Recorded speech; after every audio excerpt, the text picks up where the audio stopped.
Yeah. You gotta work. You gotta work, grind, shine, it's mine. Gotta show everybody it's my time. Getting here, you gotta work, grind, shine. Never mind who talking down, cause they lying. Don't talk, you gotta work. Let the conversation begin. This is Let's Talk with your host, Carl Lee.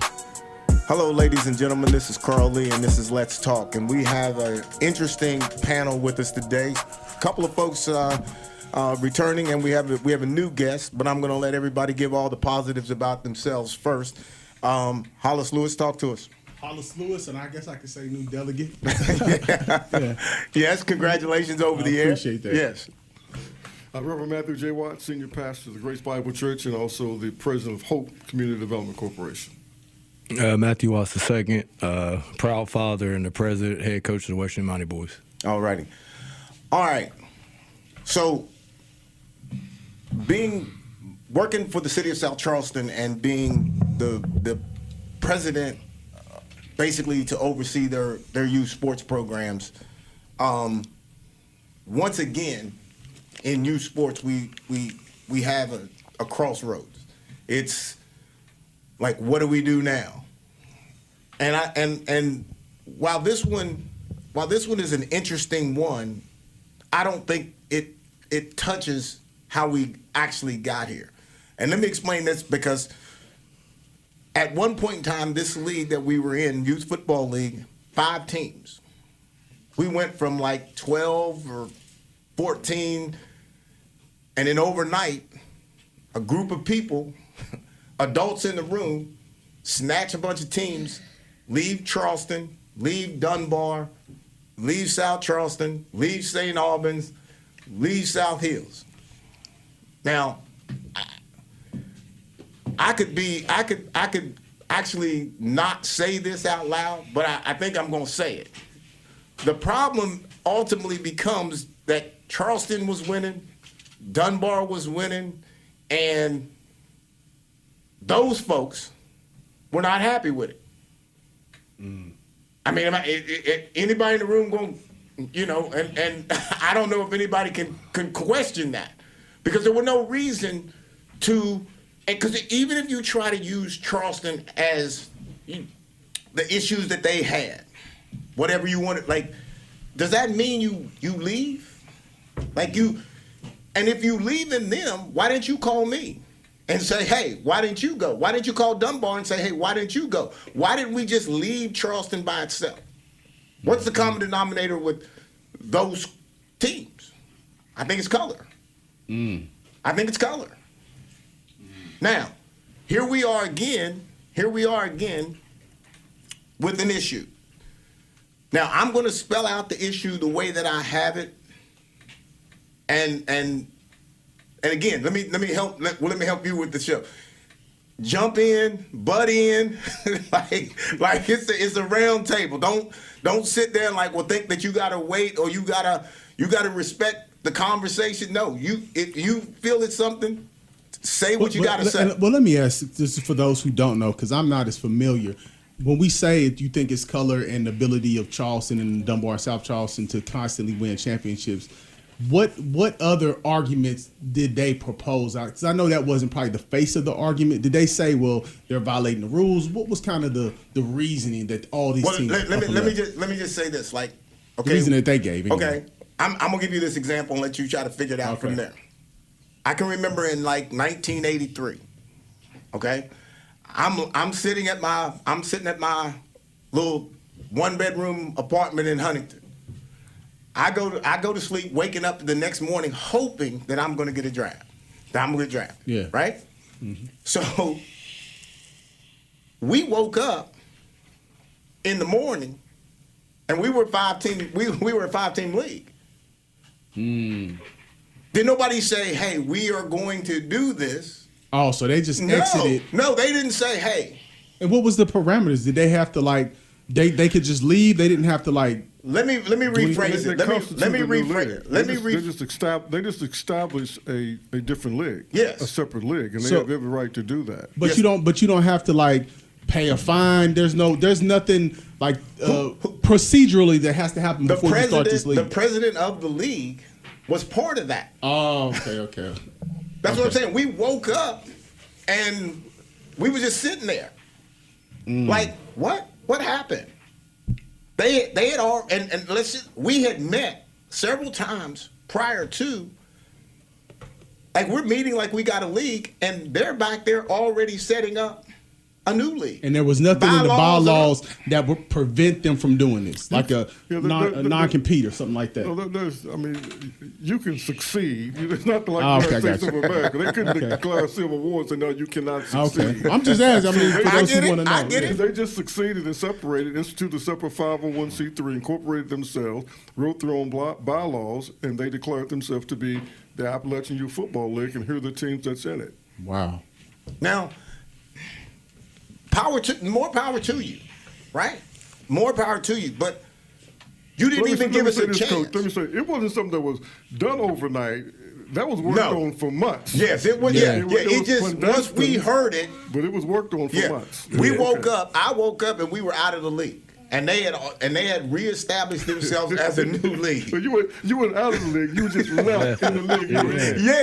Yeah. Like all of a sudden, I just realized, okay, well, you know what? We only got we got 5 teams. That's crazy. And again, I think because people don't really get it, you know, they don't see it, they don't understand the dynamics of it. I think that becomes the problem. Yeah. Okay, so This would be a good point, though, to bring in Matthew J. I Watt got it. second, because he was Yeah, I was- Nitro playing. Yes, sir. And made a decision not to go with Appalachian. Yes, I was at Nitro in 21, the year after COVID. Oh, you was coaching down there? Yes, sir. Okay. And my son, we was there 2019 first season, COVID 20, 21, we was back at it. And about week 2, it was already in the talks.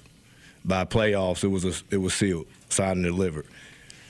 The way I'm taking it, the way I look at it is, you know, there's a variation of several things. If you look at the teams that got left behind, right, it consists of most of your African-American kids collectively. yeah, Right? I was told by one president that he didn't get left behind.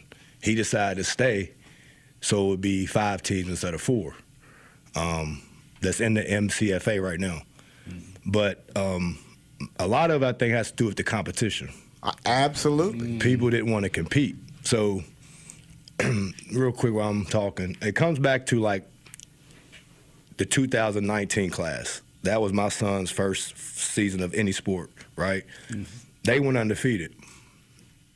The scores in high school right now was our scores of 2019 and youth league.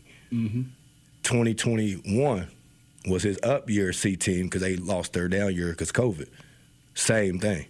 The only team that ever gave us a game was Systemville, due to the help of the refs a little bit, and then EKC, right? EKC was kind of like a powerhouse there for about 3 years in a row. They was trying to triple crown. Yeah. So the 2 years we won it, they double crown. And then Nitro took the championship in the C team and the D team division. So, you know, once I realized that, and I already got wind of it was going to divide, right? And then, you know, you got your haysayer saying, well, the Nitro kid don't play nobody because we wasn't playing against the Charlestons, the Dunbars, the South Charlestons, and the South Hills. We're the predominantly African-American kids. So we had a chance, okay, we stay in Appalachian. Well, we know they don't really want us, just to give them some W's, or we go up to Charleston. So we wasn't going to play, right? Last year, we wasn't going to play. So a coach of mine from Tribal asked if I would help coach. South Hills had 8 kids. This was the truth. They had 8 kids sign up. The first day of practice, I think 1 kid came down the hill. They had 9 kids. This is B team or C team? This is B team. Okay. Last year. So my parents followed me, of course. They wanted their kids to play, I guess, where I went. They didn't want to deal with that league. I mean, biracial parents. So they seen the division and why. They have every right to say, okay, well, we don't want to be a part of that either. We want to be the solution. So we went to South Hills. Make a long story short, the team was stacked. I mean, the league allowed it, though. I mean, there was no policy or bylaws, but we read, right? And you went from 8 kids to. We went from 8 kids to 20. I think we rostered at 22. One kid broke his arm, that kid broke his arm. He was out. His brother was on the team, so his mom pulled him, and I think 2 kids quit. Out of 8 kids, like 5 kids never played football. Okay, but you went essentially from not having a team to fielding a team. Yes, we ended up with like 18 after the pack. So you, in essence, you actually helped them out by actually coming there and maybe fielding that team. No doubt, they would. Okay, let me jump in right there, because again, you know, I've heard a host of different stories, right? Mm-hmm. So, because I'm the rule guy, right? I'm the guy who's stickler to the rules. What the rules say is what we do, right? So, it has been said to me that that you asked to come there. To South Hills? To South Hills. That's incorrect. Okay. So, because what I have said, what has been the issue for me is like, okay, so if South Hills ask, then it's hard. It is hard now to complain. But they do have a right to hold, because the rules have that you can have a waiver, they can hold you. And I've said this, I've never known, for the folks who have said like it's the slave owner stuff, here's my argument to that. I've never known slaves go to a slave owner. Okay?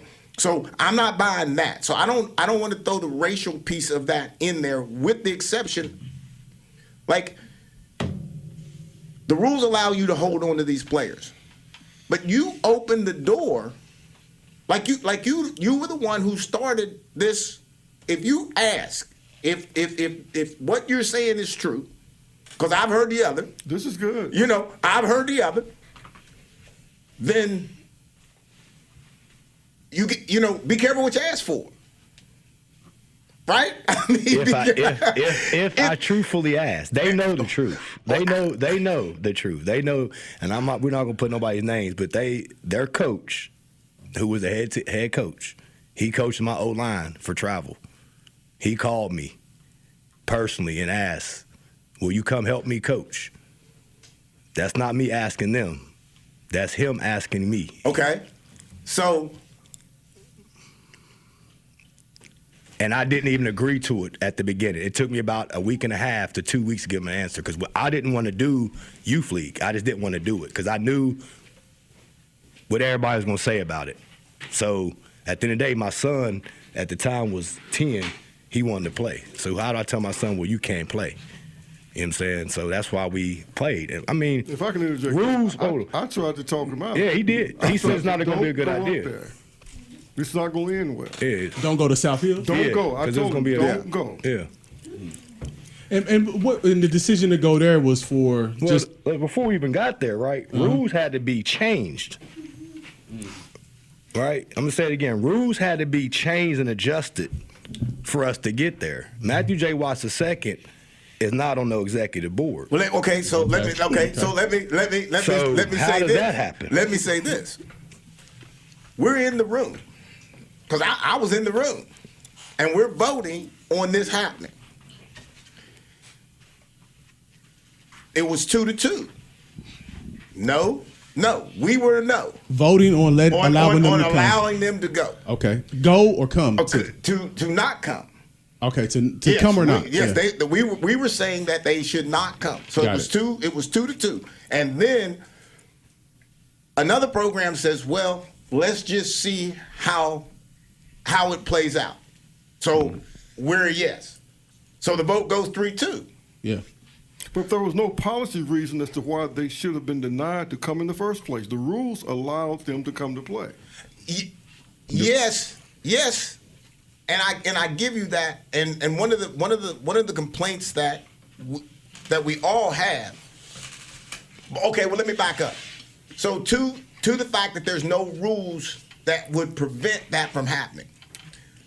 The only issue that you have with that rule is that we do have the opportunity not to sign a waiver. So we can then in turn say they had the right then to say that they could keep you here. So if you use that that there was no rule to keep this from happening other than a vote, This is good. then you have to, on the other side of it, you then in turn have to respect the fact that they're not granting you a waiver. South Charleston, we do not do waivers. Like, we refuse. Our numbers are not good enough for us to do a waiver. And a waiver, just for those signed a who waiver this year. Huh? Y'all ain't signed a waiver this year. You signed a waiver for one of my good friends this year. Who? I ain't gonna put his name. Oh, on okay. it. Well, yeah, okay. Well, no, I'm just saying we don't. If we get a kid, there's not a coach asking that kid to come. Whether the parent moved in or the parent wants to play, because I know we have a kid that Dunbar was trying to get because he lives in Dunbar, but there's a situation that, coach was recruiting him and the mom wasn't okay with the coach, so she stayed here. I'm not saying that we've not had a waiver. it's not a typical practice. It's not a typical practice.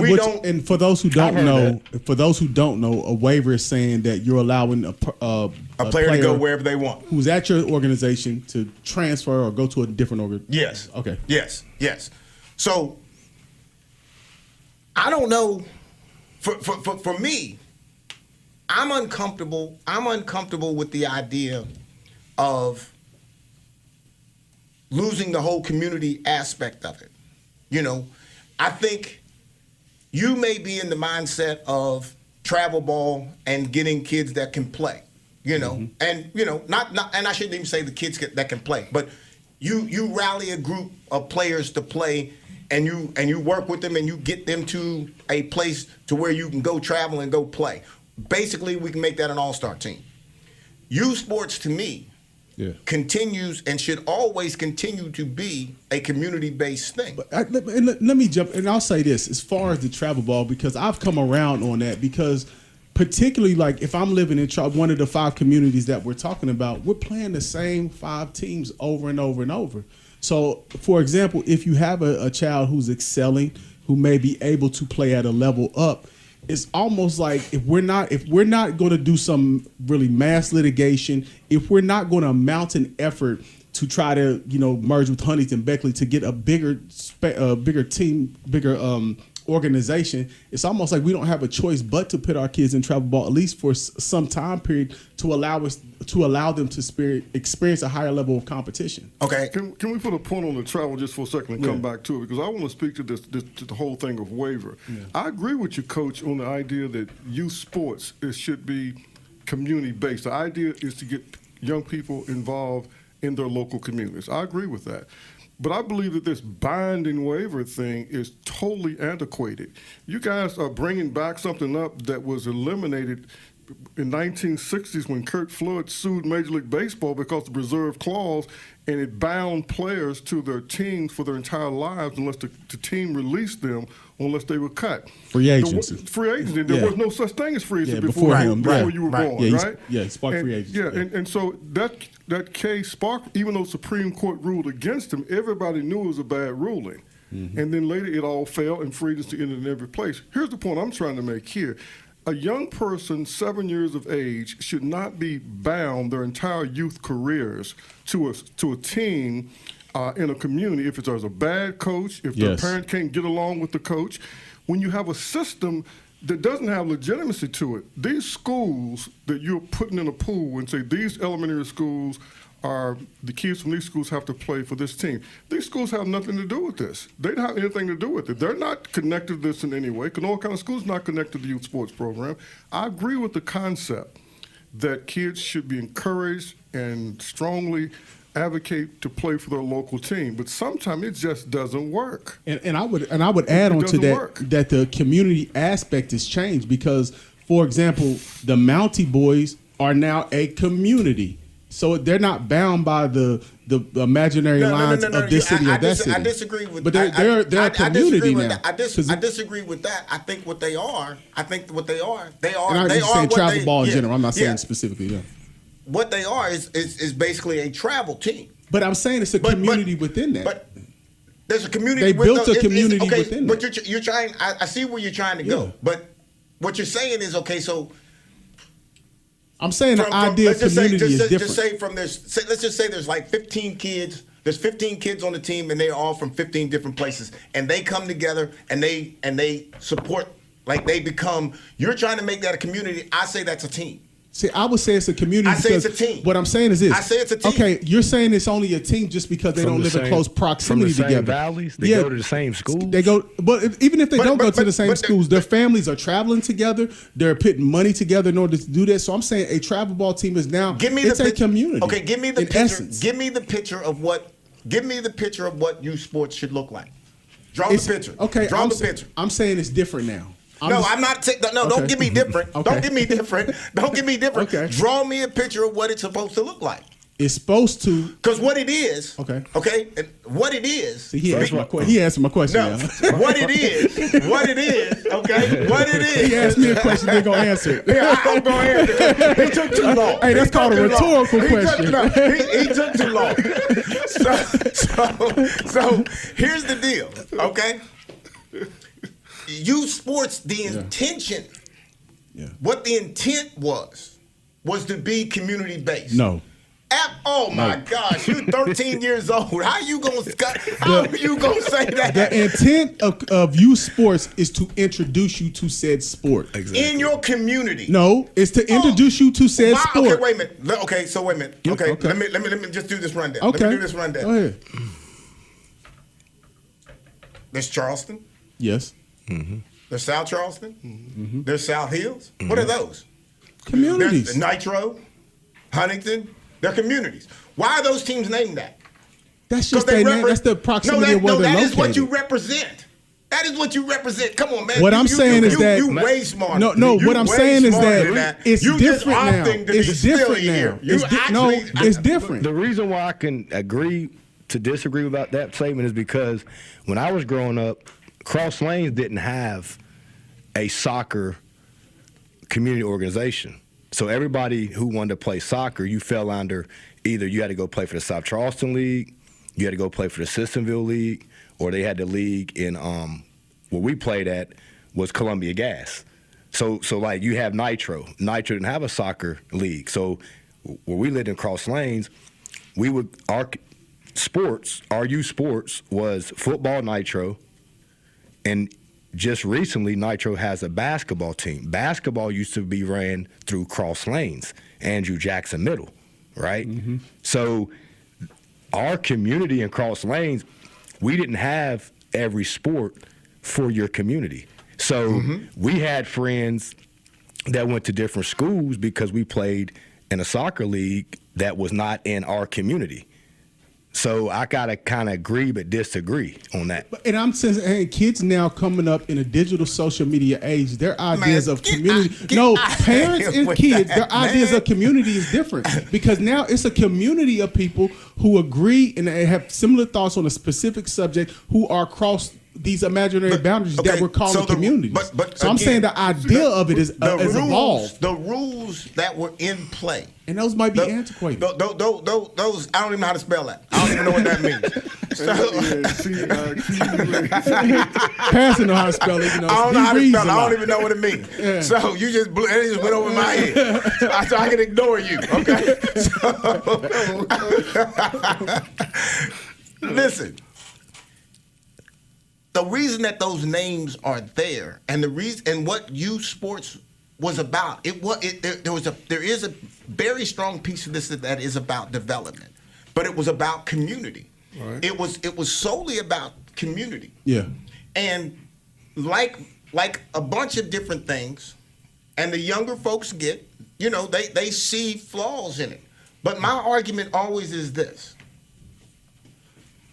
At the end of the day, when you join something, when you come into something,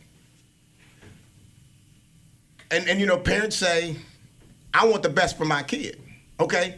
You bring that kid into the military, okay?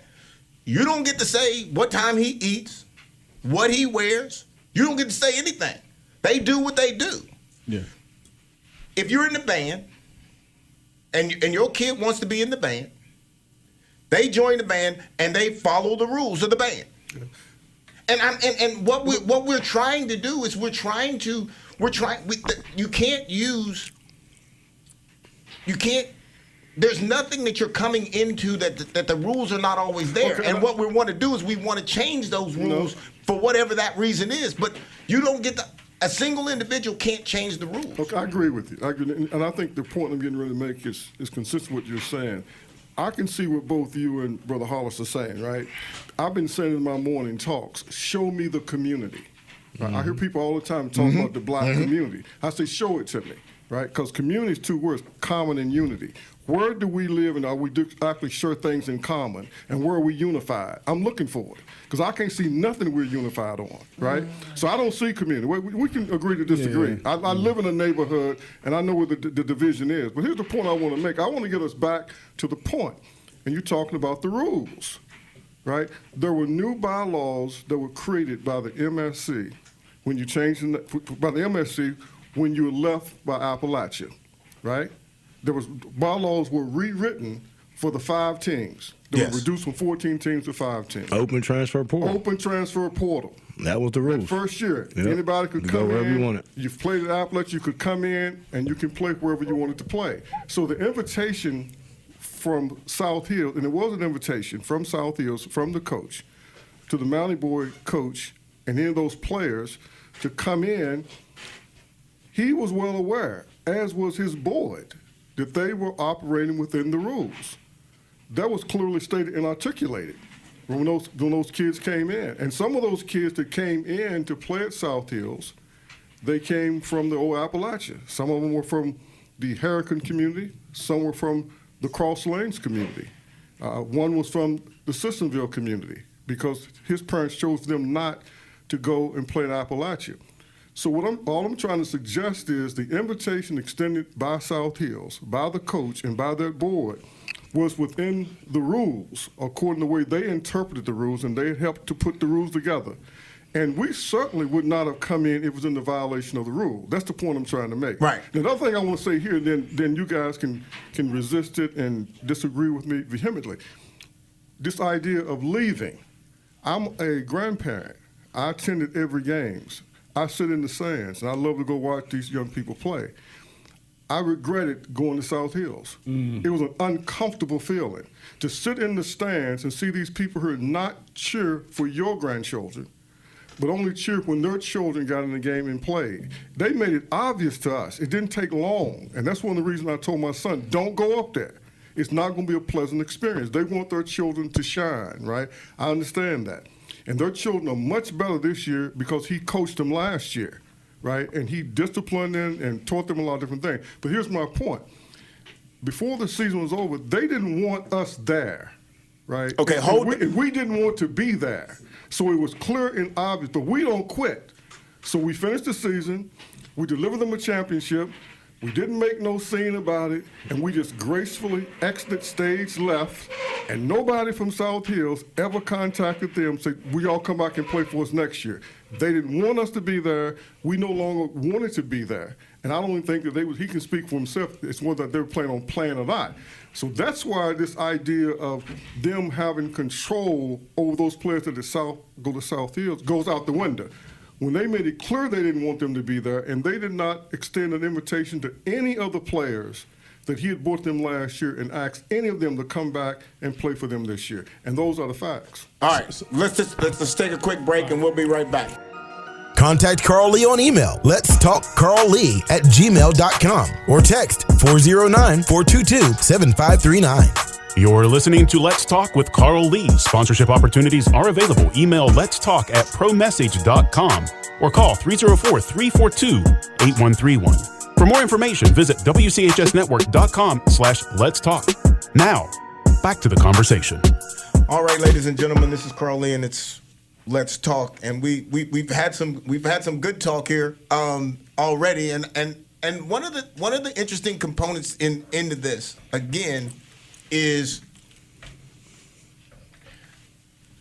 one, Hollis's issue of it not being, it's not being community. I'm saying it is community. It is not even going to entertain we got to evolve. that. Community is different now. Pastor Watson said something that is intellectually challenging to me to respond. I don't even know where you are without the community thing. But anyway, I'm going to respond to that. But I'll let you go. Okay, yeah. Go ahead. I know you will. Yeah. Okay, so, Pastor, like, the whole transition from I guess from nowhere to South Hills. Okay. The interesting thing to me is, okay, you all were asked.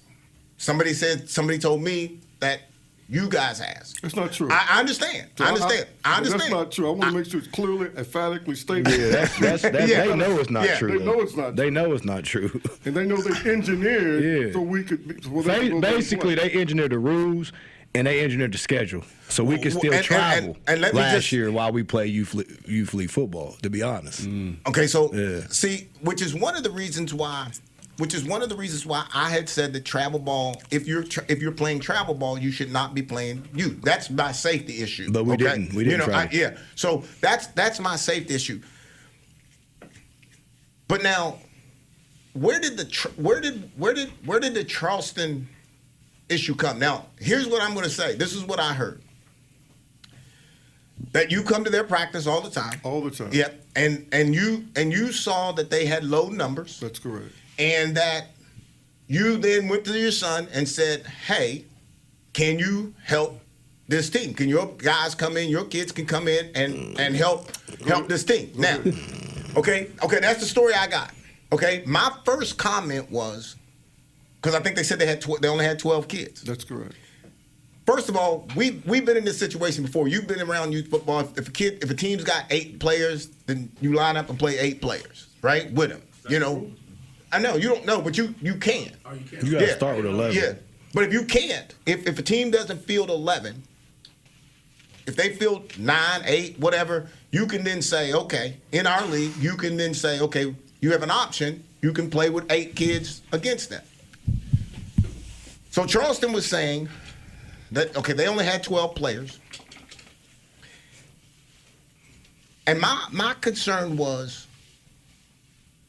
okay, so this group of kids, 3, 4 kids, were going to come to Charleston to help them. I think that was what was said, that you were thinking that you could talk to your son, get 3, 4 kids, could help Charleston and help them be better. My concern is, okay, so you missed the grid. You know, you missed the practices. You missed a couple games already. We only got, I think, 3 more games. And then my kid, what if my kid is the quarterback and your kid's coming in to take that position? How am I supposed to feel? Because if I'm keeping you out, right? If I'm blocking you out, because 11 of those kids, the chances of all your kids coming in going to play is highly likely. And because if they're not, you may not come. So now I gotta knock 4 kids out of my roster. Well, you'll let me respond in a minute. Yeah. Okay, yeah, I'm gonna let you. I'm gonna let you. My name. I want to turn it over to him, and he can tell you. Yeah, all I'm doing is just repeating what I'm hearing. But what is my facts is, if that's the case, the kids that are left, that the kids replace, that now have to sit on the bench, they went from playing to sitting down. Okay. And I think that is a difficult thing. Let me just respond in terms of how this played off from my perspective. Okay. I go to the practices. I go to Capitol High School's practice. I go to Horace Mann's practice. There are children in my neighborhood that play. I just want them to see me there, see that I'm pulling. Appreciate everybody's got to appreciate that. I'm going to the coaches and encouraging the coaches, man, keep playing, keep your kids up. I'm impressed at how you're keeping your kids' spirits up. I go to the Charleston practice because these are elementary kids. Some of the kids on the cheerleading squad are kids that attend my church, right? And I just try to encourage them. I'm watching this A-team, and I'm saying to myself, this is pitiful. This is pathetic. These kids should not be playing against certain teams. They're that bad. Somebody's going to get hurt, because it doesn't appear to me that they have any football background at all. I'm telling you what I saw with my own 2 eyes. I mentioned that to him. I didn't tell him to come and help these children. I'm going to call him by name. I said to Ivan Lee, the president, I said to him, I said, you know, if you reach out to my son, he might come over and help y'all. They didn't have a coach. They fired the coach. They're the guy that knew nothing about football out there trying to instruct those kids. And it was really, really bad. And I encouraged them to reach out to him to see if he might be willing to help them from a coaching standpoint. Then he would make some determination as to whether or not he wanted his kids to play. I never recruited him, never tried to persuade him to go over and help those kids. He's a grown man. You see what I'm saying? Right. He makes his own decisions. He has forgotten more about football than I know. The best offensive mind of youth football in this state and maybe in the southern part of the country, right, in terms of what he does when he's coaching against Devin Hester, who coaches the team when he's coaching against the guy that's a defensive back coordinator from Clemson. Running back coach. And he's out-coached them all. They beat us, but not because they were out-coached. So I thought that he could help them in terms of teaching those kids how to block. So did Ivan assume that when you said that about your son, did he assume that was the team? Was he thinking that you was bringing the boys? I don't know what Ivan assumed. You know, Ivan made his own telephone call to my son, and my son can tell you what conversation they had. But eventually the players got there. No, they never did. No, they never did. Okay. Eventually, hopefully, we're going to get there. Okay, got you. They never got there. So the players never actually played or practiced with that team. The players never got there. Okay. But I wasn't trying to encourage Ivan that there would have to be a conversation between him as the president, and then he could talk to his coaches to decide whether or not they even wanted him.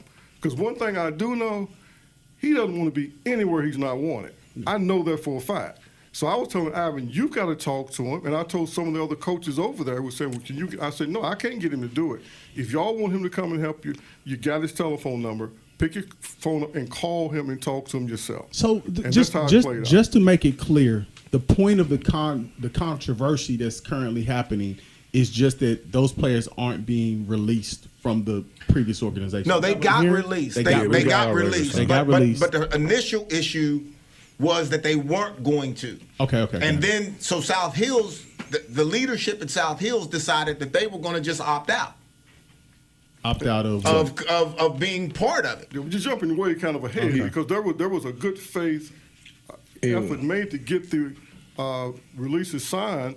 But there was no communication. Communication was not coming forward. Are they going to sign releases? Are they not going to sign releases? And this went on for probably 2 weeks. Well, and like I said, I had a conversation with them, and I said, look, you don't have to sign a waiver. If you do not want to sign a waiver, then you do not have to. But at the point of the waivers being signed, what was the waivers being signed for? Are they for them to go to Charleston? Okay, so, and I'm just going to play devil advocate here because from what I'm hearing, if we're going from one team to the next team, and then we're going to make an interleague switch. It almost seems like it's like he's able to. I'm not accusing. I'm just saying. I'm just talking as a devil advocate here. I'm saying like from the South Hills and maybe the other team's perspectives, it almost seems like he's going from team to team, and they're just going to win and take those players, and they're going to suck the players from this organization to go to that organization. That's not correct. I'm saying from what their perception is. I'm not telling you what's going to happen. But that is a perception. Their perception. Here's what their perception was: is that these children were not playing. So since they were not playing for them at South Hills, and they weren't playing for anybody else, that South Hills wouldn't have to play against them. South Hill's concerns was if they get on anybody's team, they had to play. We had to play there. They said we'd come back there. They said you could go back and play. You're going to explain. Yeah, So they said whenever we were trying to get the waivers signed, a board member from Charleston took our waivers up there, and they said that our boys could come back up there and play for them this year. Okay. And by policy, we could have. Okay. Because we played there last year, so everybody still would have been upset because it would have been 100-0, right? Mm-hmm. So back to so that's how that happened. Okay, as far as how I went to the grids. I be at every game. All right, I support the kids that I know. I support my Mounty boy players who still play youth league, right? So I've watched Charleston play every game. So don't nobody have to really tell me how bad it is. My son is a football guru, right? He's smarter than a lot of these high school football players. Hate to tell you, right? He watches film, studies it. He says, well, Dad, I think I can help them. And I just kind of brushed it off. So as a 10-year-old, that's like taking a 10-year-old to the candy store and not buying him no candy. Yeah, He going to eventually ask you, Dad, I want some candy. So we done went to the grid, sat out there all day. We done went to every game Charleston's played, and I pretty much made every CBA game, right? And he kept asking, I want to play. I said, all right, well, let me go to talk to the people. So I went to chain of command. I let Pat know, right? Pat Terry, Yeah. the executive president Of the league. of the league. Okay. Yes. Right?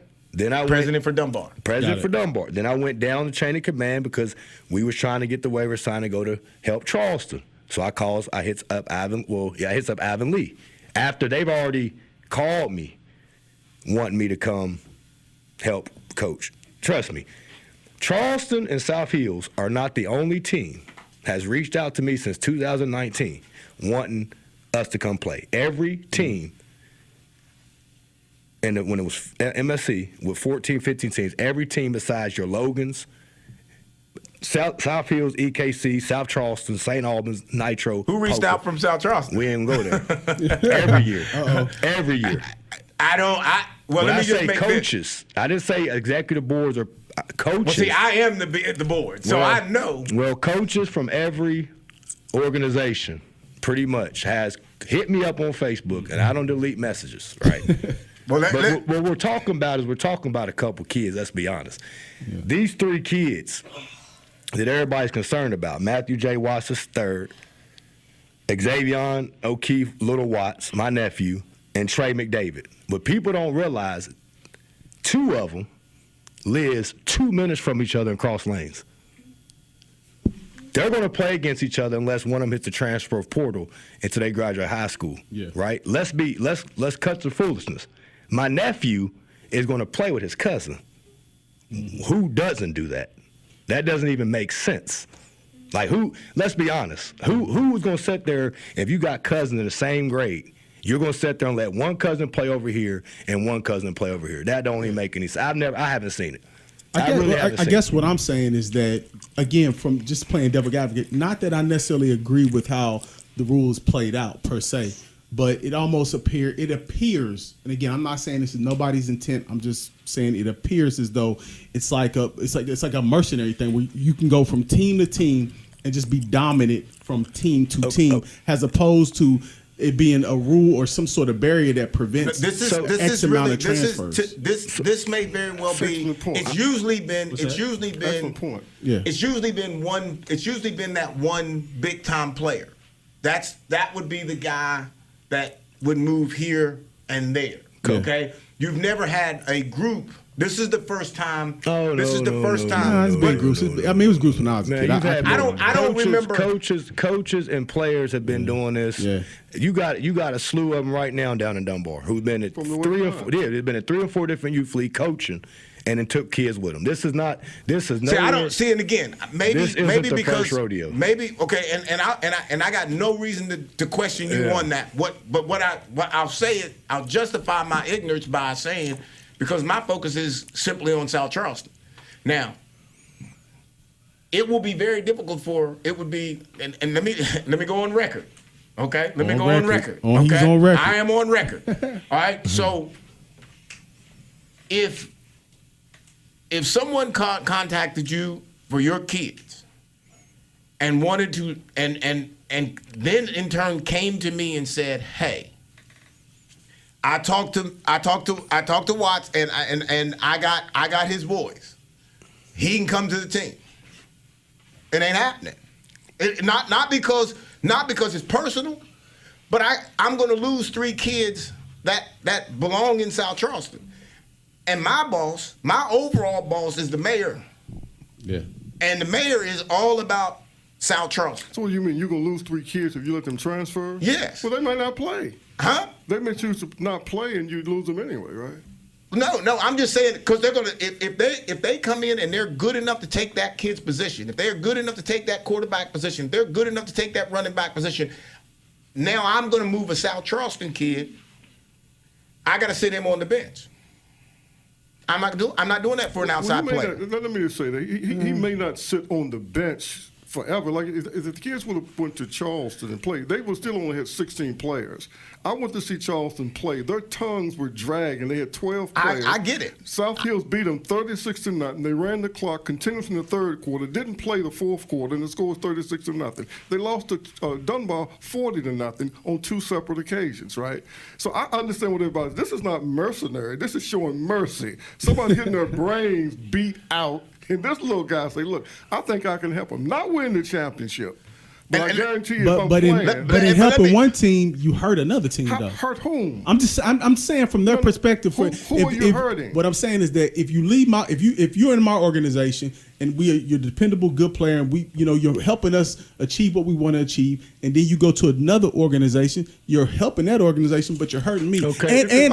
Hold on. And if you're an excellent coach. We know players follow coaches. Now we're getting somewhere. Yeah. See, now we're getting and players follow coaches. No, here's the point. It's that, and I'm going to lose them too. I understand what you're saying. Yeah.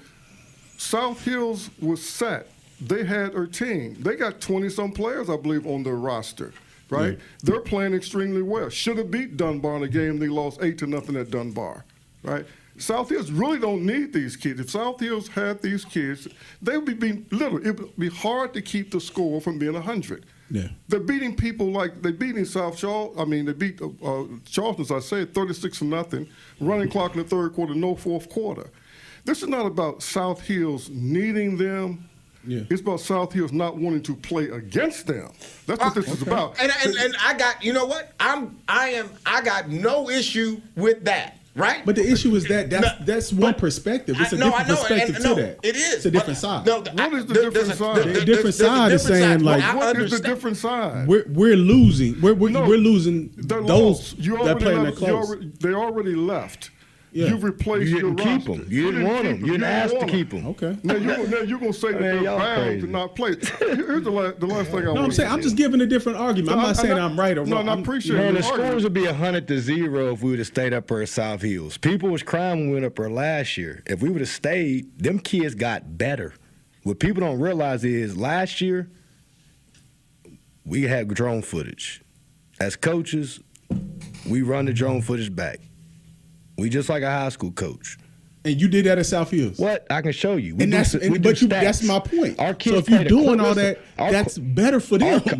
You're improving the whole thing. Our kids played a quarter. Exactly right. Yeah, but our kids played a quarter and a half. The first 8 minutes and the first 4 minutes of the second quarter. Yeah. That's what we averaged. All them other kids that we was able to coach up, they got to practice against other competition kids. You know, they was able to maintain other teams getting in the end zone. And our kids was on the sideline. And the thing is now, right?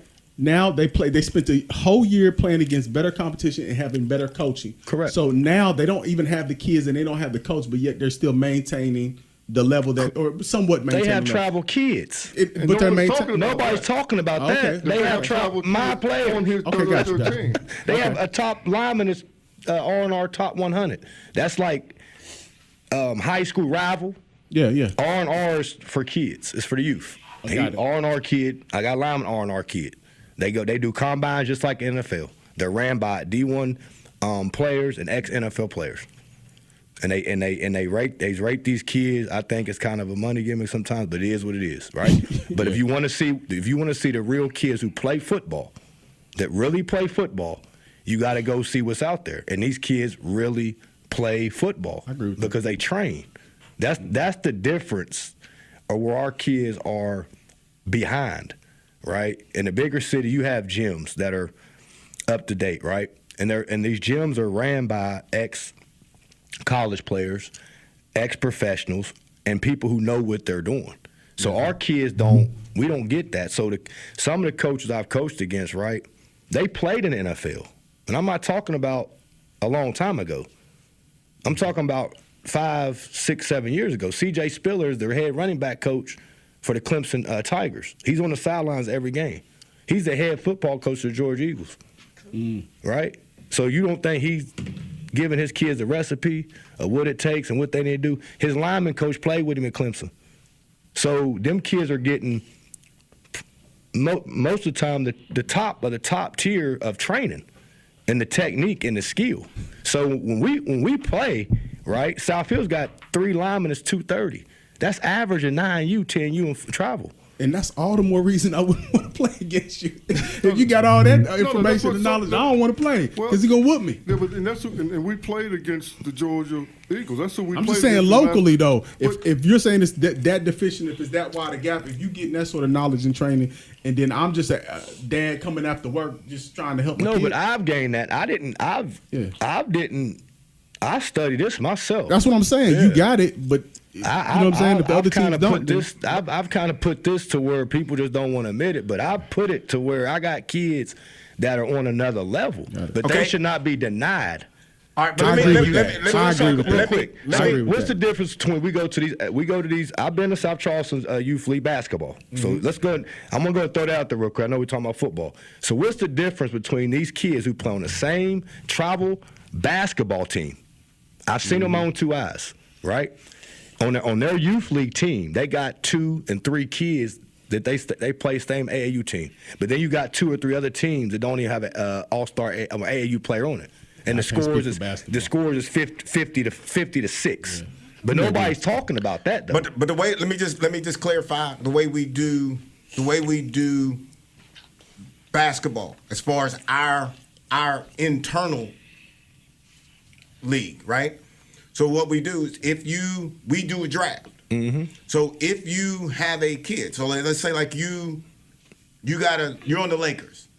So your first pick is gone because you got your son. So if there's a cousin or something like that, I get him too. Then you get them, so you don't get no draft. So it's fair or unfair. I didn't create that rule, but that's the way that we do our internal league. Yeah. Okay.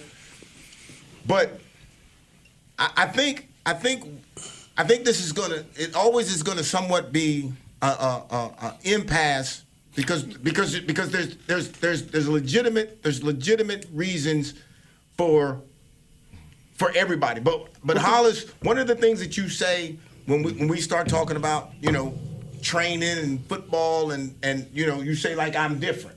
I was different than most of the folks. Then I'm gonna take that exact same thing and say, see, you're different. And he's different. And because he's different. You on your heels? You know what I'm saying? Yeah. See, that's the difference. There's no question. That's the difference. When you put in that time, and I'll make this case for you. Don't blame me for my kid being good. I put in the work. Yeah. My dad would tell you in a minute. My kid's gonna hit you. But but what I'm saying, he is being blamed, and no one is defending him, and no one is defending his kids. And let me get back to this point, see, because it's important that we understand. We try. You said we're at an impasse. We're only at an impasse because South Hills could not have their way the way they wanted to have their way. They got their way. They just wanted the way they wanted to have their way, right? They wanted to say, we have the power to keep you from playing youth football because we have the waiver, we have the reserve clause, and you cannot play unless we sign this waiver. But they did have that. No, they did have it. But it wasn't fair. It wasn't just, and we wasn't going to stand for it. We wasn't going to accept but it. But again, it was what it was in the league. If you don't want me, we would disagree on this, Coach. Well, I don't know What I don't know is if they didn't, like if they was telling you in the backdrop that they wasn't wanting you, there was a lot of stuff. I don't know none of that. There's a lot of stuff that's going on. Yeah, I don't know none of that. You got the best player right here, the best player in the state of West Virginia at his age group. Few people argue about it, and you don't ask him to come back and play for you. That's personal. And you got the best receiver, maybe, and the best cornerback in the state of West Virginia, playing for you, played their heart off, you won your championship, and you don't ask them if they come back, don't even reach out to their parents, none of the player. They didn't want us. We didn't want to be where we weren't wanted. We were not going to make a scene. We gracefully walked away. They were not going to play this year. They were going to sit out. But when he decided that he wanted to play, my son felt like that I should see if I can find him an opportunity to play. And so here's the point I'm trying to make, Coach, and Hollis, is that I have no hard feelings, no animus, no resentment against South Hills. I love to sit in and talk with them because I think I've articulated the solution. And I think that my son took the high ground. They reluctantly signed the waivers. And after signing them, they then told him, we're not going to play y'all. We're going to quit. We're going to play South Charleston in our final homecoming game, and we're done. And my son said, wait a minute. We don't want the league to shut down. We won't play. We will stand down because we don't want the South Hills kids, some of which he has coached, we don't want them to be denied the opportunity to play and maybe win the championship because they can beat Dunbar. And we don't want the Charleston kids not to be able to play the game. So when I say they couldn't have the way they wanted to have it, they wanted to basically say that we have the power to keep y'all from playing, and there's nothing y'all can do about it. And we said, no, we're going to stand up to this because we should be given our waiver, and 10-year-old kids should not be bound to a team that doesn't really want them and that they don't want to play for. So we were willing not to play, and we're not going to play, and South Hill should have played that game this past Sunday, in my opinion, and South Hill should be suspended from the league from postponing that game and shutting down the league and not going to play in the playoff. Why should they play a sanctioned game this Sunday against South Charleston? Right, but that you guys can run the way you want to run it. We wanted to try to get this resolved. We really did, and that's when we stood down and we said we're not going to play. And I've often, and I put these in writings, some specific things could be done in those bylaws. There need to be specific criteria that either you can't play in travel and play in youth football at all, or no more than 2 or 3 players can be on a travel team and be on a team. Lay it out and have some specific rules where they're not arbitrary and where they're not capricious. I am 100% with capricious. Let me just finish the last point I'm trying to say, because, Coach, what we don't want no rule. It's a bad rule when it can be used as a personal vendetta. That's a bad rule. It's a bad rule. And what I'm suggesting, there should be in the bylaws a rule that says if a player or team won't release a player, then the parent has a right to appeal to someone other than that board, because there needs to be a separate executive committee that would hear appeals. I agree with that. Yes. That would hear their appeals. Yes. And then let them, and everybody understand that you are bound, right, by the arbitrator's decision, right? You're bound by what the mediator rules. If they rule you can't release, not being released. But there has to be a system, because people are flawed and people hold personal vendettas, hold personal resentment. Kids should not be caught in that crossfire. And what I don't know, and I'm hearing from you all is kind of what I was reading, or was what people were saying. You know, that the situation did not turn out quite the way that it started, if I can say it that way. Like, so on the back end of this, it got to a point where they just wanted to hold you so that you couldn't play anywhere else. That's correct. Okay, now, I'll say this. I'm never going to be okay with, let's say, playing on multiple teams, okay? In the same league. I don't think that that's fair.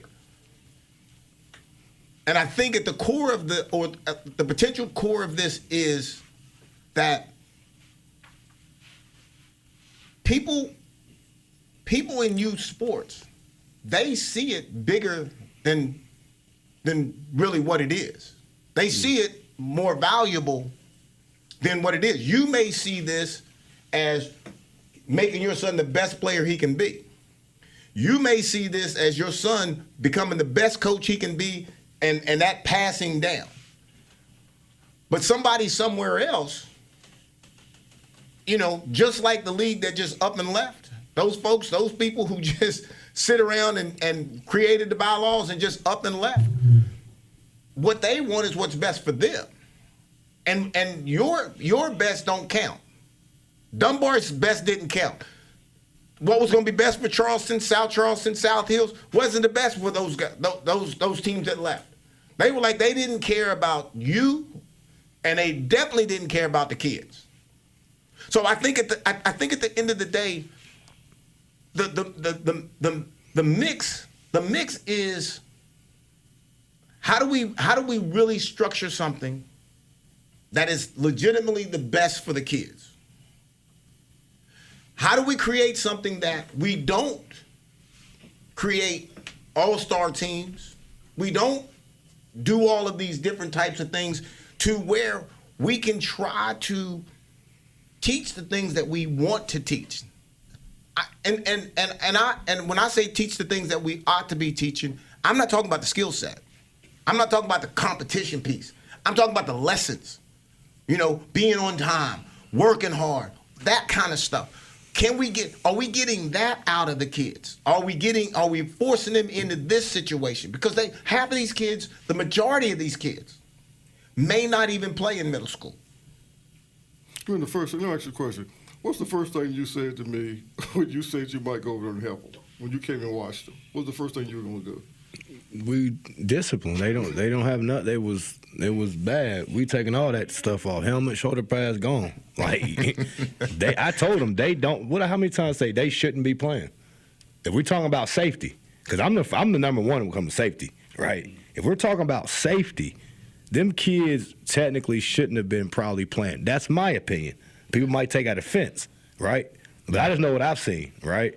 So yeah, that's what I said. Discipline. We got a kid. Listen, if my travel team, right? If my players, right? First of all, when we get done stretching, we'll go get some water. They know to jog off, not the first black, but the second black, like nitro, where the players have to stand behind, right? Mm-hmm. They know if a person if they start running for that, everybody got to run.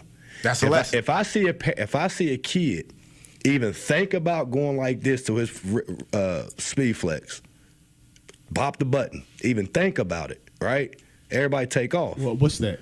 Their little helmet, the buckles. The buckle, like I tell my players when they take their helmets off. Okay. You don't just take your helmets off. You know anything about that?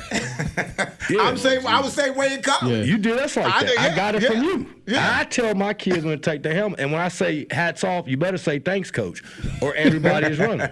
Lord. That's just it starts with the discipline part, right? Yeah. Kids are not going to respect the coach until they trust the coach, right? Yeah. And they respect the coach.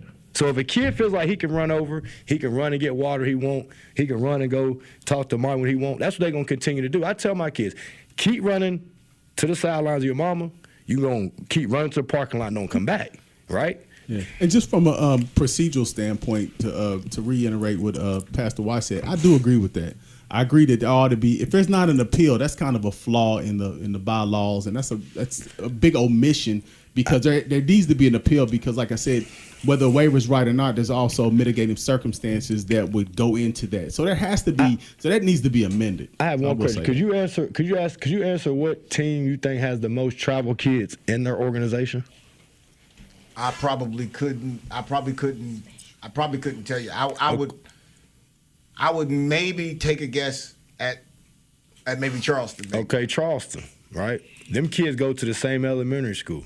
So if you was to put a rule, just follow where I'm going. If you was to put a rule about the number of kids from travel that can be on one team, so what them parents got to take a couple kids and go to St. Albans, them parents, because you got to split the team. If you put a cap on the number of travel kids, right? Mm-hmm. That means Charleston C team and Charleston's B team, they don't have none on A.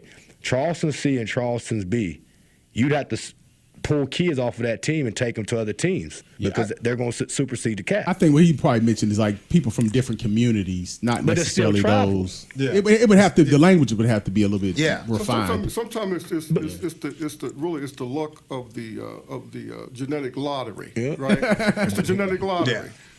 Randy Moss, Bobby, right? Singleton, Sam Singleton, Bobby Harrell, born in the same neighborhood. Yes. 3 phenoms. And everybody had to deal with them from the time they was in Little League football until they graduated. By the luck of the draw, they're in the same neighborhood in the community. Right. So you have a situation here with my grandson. I don't know how he's going to develop. Yeah, he's just 11, he's just 10. 10 years old. And Trey McDavid, he hadn't lost a youth football game since he's been playing in youth football around here. And that's the point I was trying to make to appeal to South Hills and Dunbar's competitive juices. I say, now you got a kid that not touched an L. No one has put a loss on him. He's going to come off the couch, haven't had a uniform on since and going to step on the field and play you this week, Dunbar, without practice with the team, but maybe one day. You're not going to take that up? an opportunity to put an L on him before he get out of youth league? So who's That's worrying? the point I was trying to Who's make. really worrying about the wins and losses? Come on, guys. Who's really worrying about the wins and losses? The organizations or the kids? Because I'm gonna tell you right now, That's the organizations. They for sure. wouldn't That's have beat. easy. They wouldn't have beat Dunbar out there in that rain with really no practice with that team. They wouldn't have beat. I know that, right? They got too many athletes. But you think he worrying about the wins and losses? It's the org. So that's why they didn't want to release them waivers. Yeah. I mean, let's just be honest. If a kid did not want to play on my team, right? Why would I hold that kid? Like, what? That doesn't even sound like, if that's like your son, or if your son didn't want, if you didn't want your son to play, he didn't want to play there, you wouldn't feel some type of way that Oregon wouldn't sign your waiver. Yeah. Right? And I wasn't going to coach. That's the thing. I wasn't even going to coach. Well, we being courted for this man. See? Yeah, we would have been. So they're not going to want to admit it, right? But we all know. The people who know it was personal. And it ain't no hard feelings, right? Because we did y'all a favor. We didn't need to go to South Hills last year. We in R&R, and we doing all this. We did not have to go play and have to deal with what came with it, right? Them people didn't talk to me. Them people did not talk to me, right? I was, all my parents, they worked their little concession stands. You know what I'm saying? They're not saying I was out there every morning, but I think one morning putting the stuff out on the football field, right, 10:30. We tailgated every day, every home game at 1. I invited the whole South Hills, all the teams. Nobody showed up. Just bring your kids, bring your family. Hot dogs, hamburgers. That's our ritual for the Mounty boys. We wasn't wanted, so why would I come back? That doesn't. And then they're talking about hostile. No, we don't even. That's a whole nother conversation. That's a whole nother. And that's really what took it to a whole nother level. That's a whole nother level. That was the because of something I said, and I'm going to own what I said because you made reference to it. Yes, I did make the statement, right, that it's as if South Hills are saying, if you don't play on our plantation, you can't play at all. I made that statement, and I made it with premeditation to be provocative. Because they wouldn't respond. That's who you are. So I already know that. No, but I wasn't trying to be smart. Right. The greatest insult, the greatest slight, right, is to ignore somebody.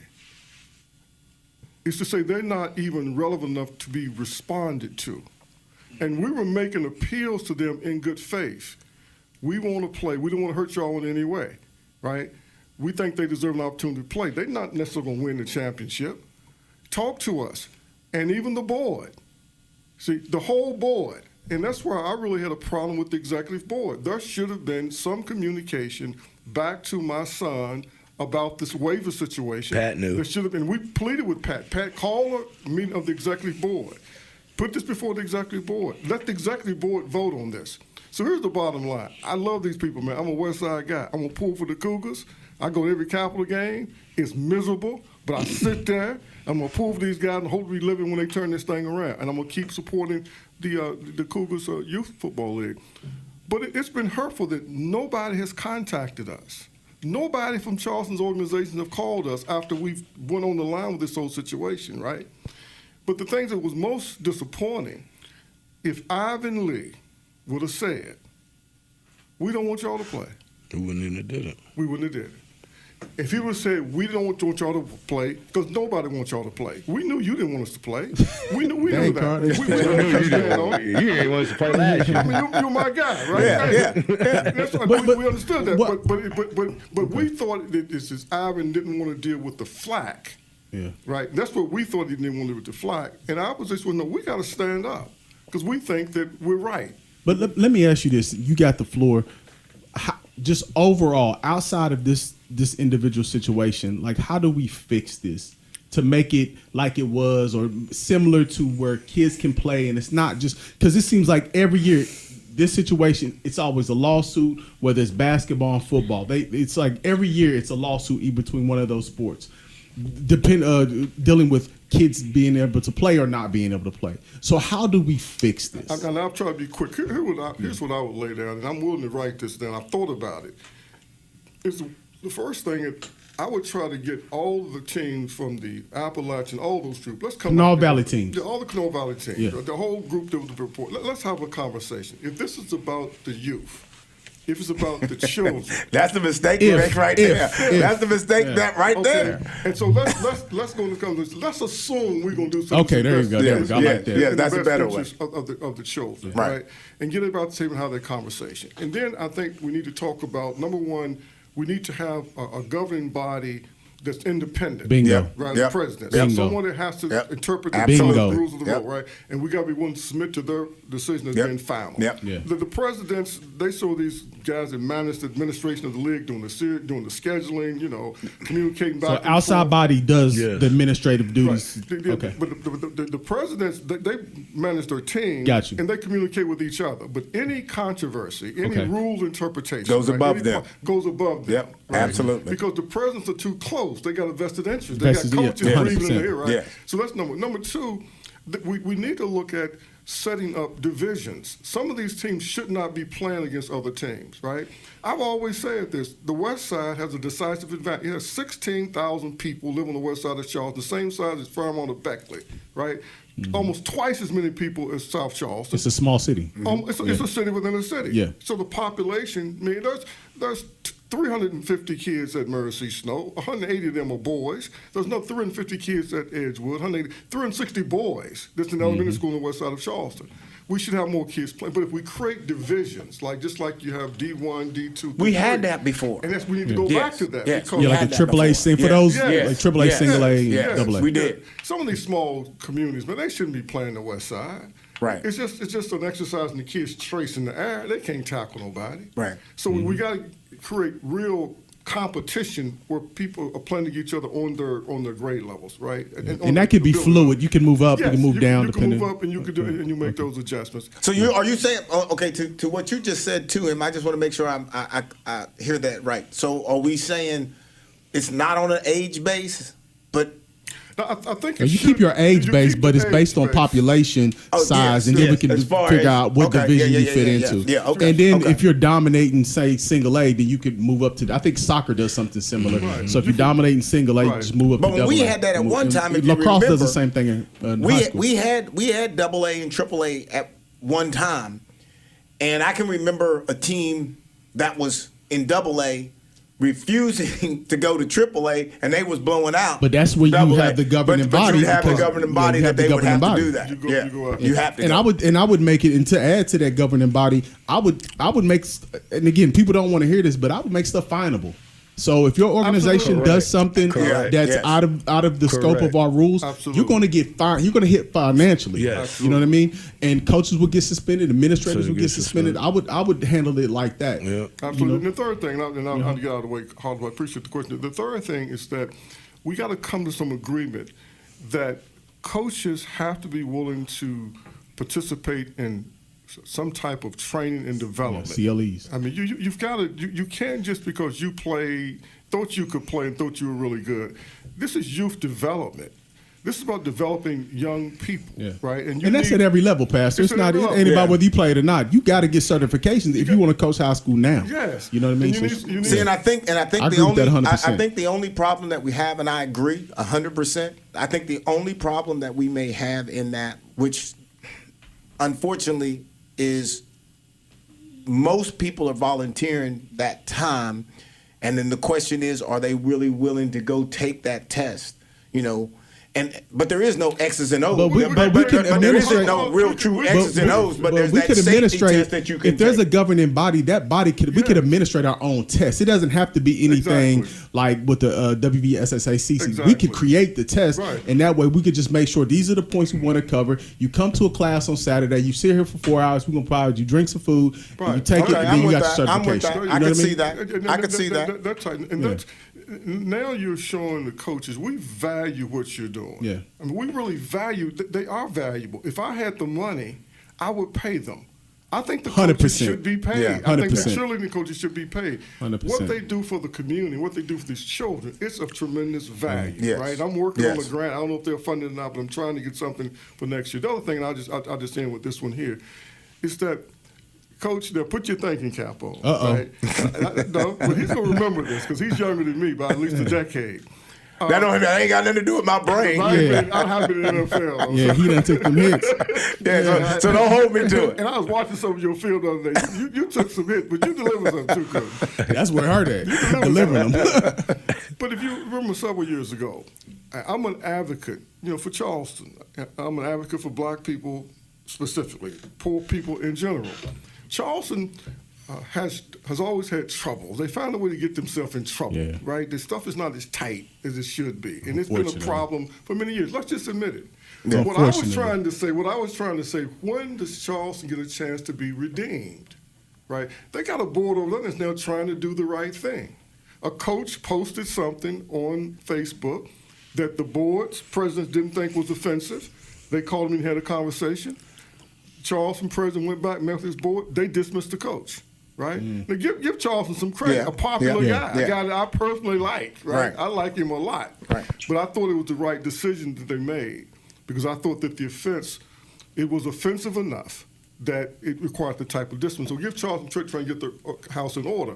But if you remember, Coach, you guys won't give Charleston a death penalty. I don't know, it was about 10 years ago. 8 to 10. I don't know what. I came to your office in South Charleston. I made a appeal and a plea. I said, Coach, if I'll take over as the commissioner, if I'll run the show in Charleston, with you and Eddie Whitehead not give him the death penalty, I said, because if we lose football, we're going to be in trouble on the West Side, right? Yes. And, Coach, you was a man enough to say, okay, here's what you got to do. You told me what to do. We had to get the coaches to do what they're supposed to do on the internet and sign what they're supposed to sign. You said, you guys have got to commit to me. Y'all going to clean house, and y'all going to have a new board in place at the end of the season. And that was hard. It was my friends that was coaching. Yeah. I'm talking about some of my best friends are coaching. But I know they were doing things they shouldn't have been doing. They were in the trunks after practice. They drinking beer. I knew they put and just to pit up. But we did. That's my point. We did it, and we got Charleston through that season. Because we gave them the attention that they need. And I think they're on the road to recovery right now to get things straight. And moving forward, I think that Charleston can represent and do the right thing. And that's why I was fighting really for Charleston. Because I thought I'm fighting and I for knew Charleston. that. I knew that. My kids don't need it. And just to highlight that, so this was how many years ago? It's 8 to 10 when it comes. So I want to make a point of that because this ain't, you've been doing this prior to your son, prior to your grandchild and playing. So this is something you've been involved with. You've seen the importance of this because this is something Coach and I often talk about. Sports is a conduit for life and success. Absolutely. So you've seen that for probably the last 20 years and you put yourself involved in it. So I just want to make sure that people know that. And I appreciate you. All right, and I've had a ton of wrapping them up, but let me just say let me say this as I do try to wrap it, right? All right, Coach.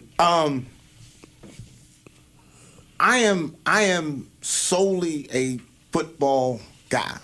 I don't claim nothing else but football. I should maybe try to take some credit for something else. Football was it. I'm trying to get you to be off it too. She ain't listening to that. He don't want to listen to me by writing this book. But what I know about what football does.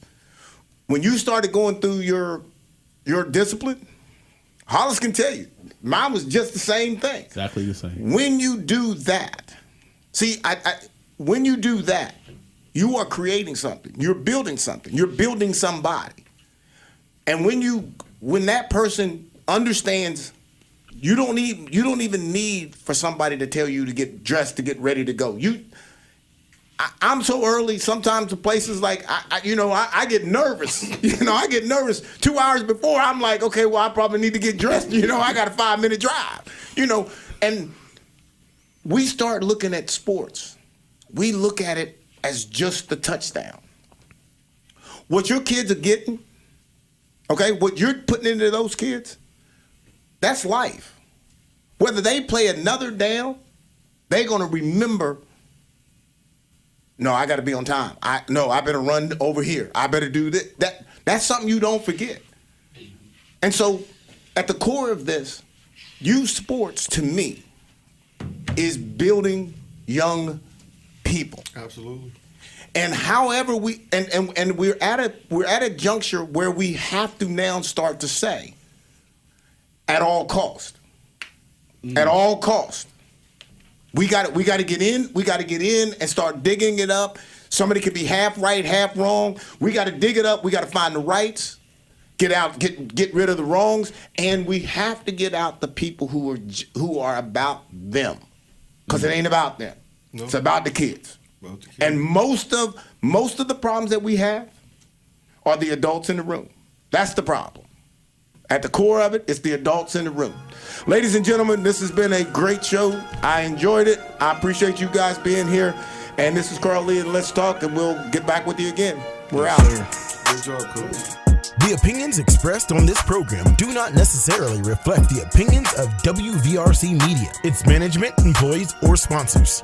Contact Carl Lee on email, letstalkcarllee@gmail.com, or text 409-422-7539.